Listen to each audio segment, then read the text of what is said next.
होणार आहे, तुम्ही काही काळजी करू नका, मी डेफिनेटली खासदार होणार. पुढच्या वेळी तर बारामतीचीच तयारी चालली माझी, बारामतीतच मला निकाल लागला.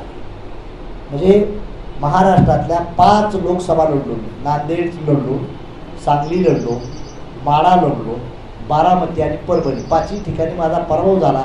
पण मतदान माझं लाखांना वाढत चाललं, कमी होत चाललं नाही. रन रेट माझा वाढत चाललेला आहे, पक्षाला मान्यता मिळत चाललेली आहे. आज आपला विधानसभेत आमदार आहे, विधान परिषदेत आमदार आहे. विदर्भात आम्ही कमी आहे, विदर्भात आम्ही फक्त वर्ध्याला आणि गडचिरोलीला जिल्हा परिषद आणि आमचे नगरपालिका सदस्य आहे. वर्ध्याला एक पंचायत समिती सदस्य आहे आणि गडचिरोली 7 जिल्हा परिषद सदस्य निवडणार. गडचिरोलीला आपल्या पक्षाचा आता जिल्हा बँकेचा अध्यक्ष देखील आपल्याच पक्षाचा. अमरावती असेल, अकोला असेल, वाशिम, बुलढाणा इथं आपण अजून 0 आहे. नगरपालिका आम्ही लढवली होती बुलढाण्यामधली एक मेहकर,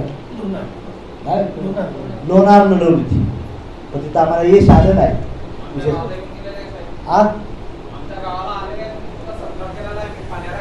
कुठलं गाव रे, कुठलं गाव?